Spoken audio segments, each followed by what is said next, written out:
Hi everyone and welcome to GDPR for Beginners on Learning with GP, where GDPR is simplified. In our GDPR Beginner series, we covered the basics of GDPR. During this series, I quickly mentioned certain complex concepts and I promised you that I will discuss these concepts in detail later, as they absolutely require a proper sit-down. So these upcoming videos will be a deep dive into those and other concepts of GDPR. So subscribe to my channel and explore for more in-depth content. In case you are curious to learn about a topic, you can also let me know in the comments below.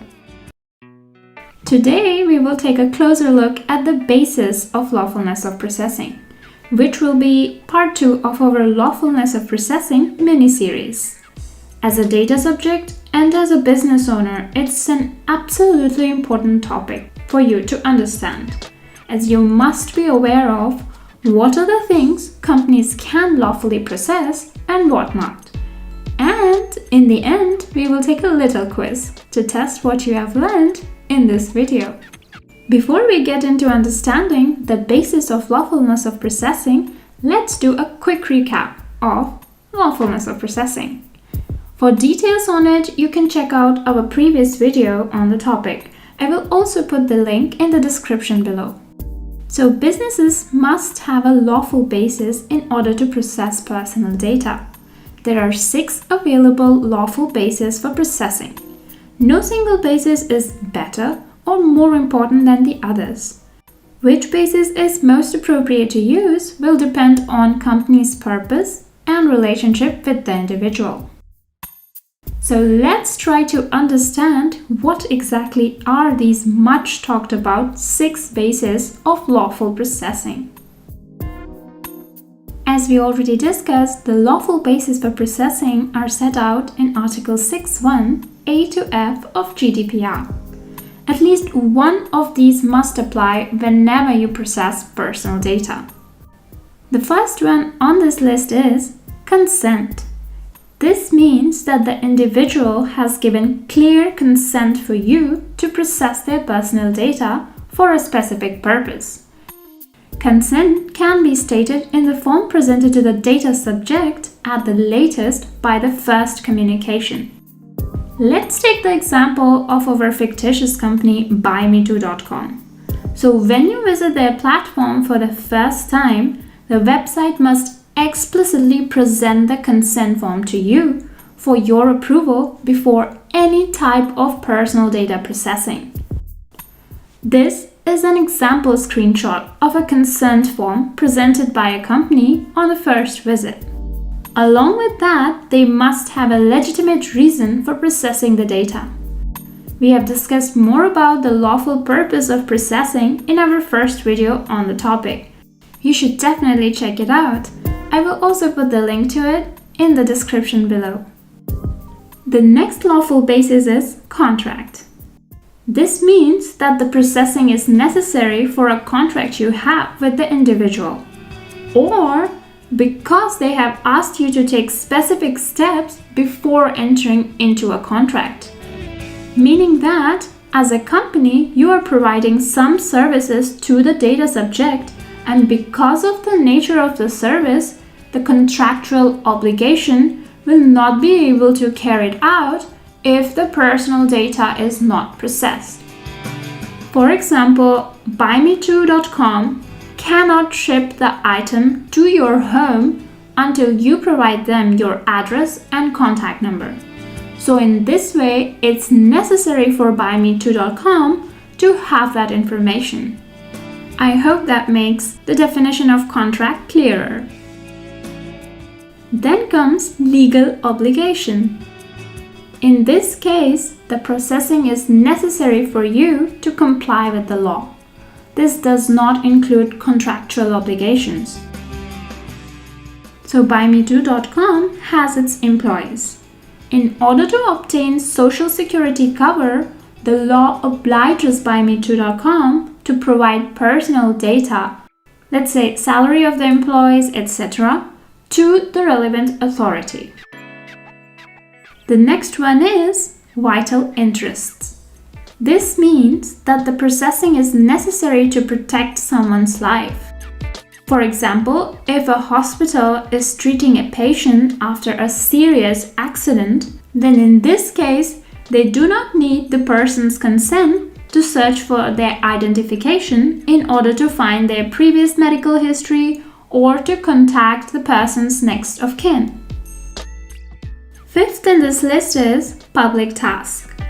This processing is necessary for you to perform a task in the public interest or for your official functions, and the task or function has a clear basis in law. Let's say an association of medical professionals possessing the proper authority may carry out disciplinary procedures against some of their members. And finally, we have legitimate interests. This processing is necessary for your legitimate interests or the legitimate interests of a third party, unless there is a good reason to protect the individual's personal data which overrides those legitimate interests.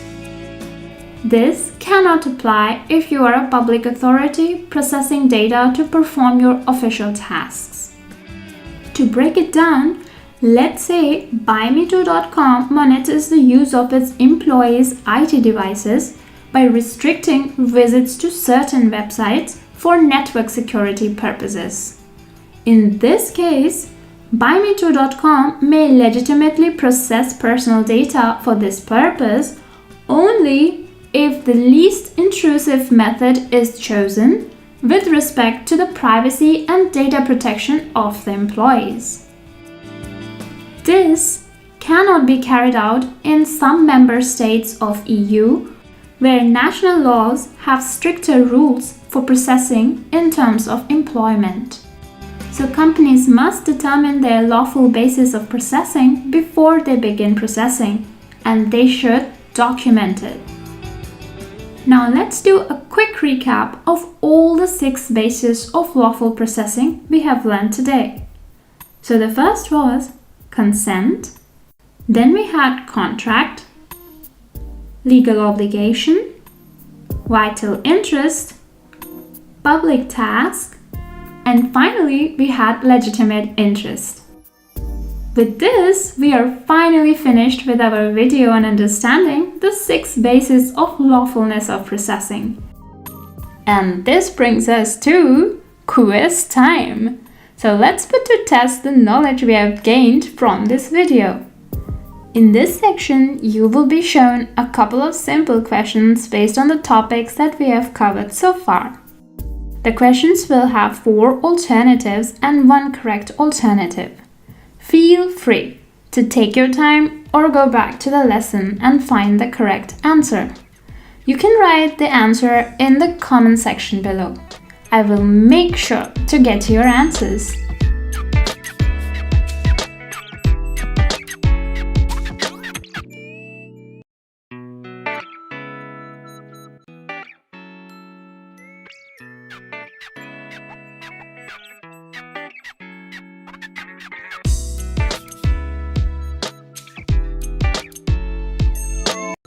I hope you got all the answers to the quiz correct. In the next video, we will simplify other complex topics of GDPR. If you have something on your mind that you find difficult to understand, do let me know in the comments below. I really appreciate any suggestions from you guys as it helps me direct my lessons as best suited to your needs. And of course, in the end of the video, as always, we will do a little quiz. So stay tuned for more videos. Do subscribe to my channel, Learning with GP, where GDPR is simplified. And with that, I thank you for putting your best foot forward towards understanding GDPR. If you have any more questions, please feel free to reach out to me at gunjan.gdpr@gmail.com. So see you later. Bye!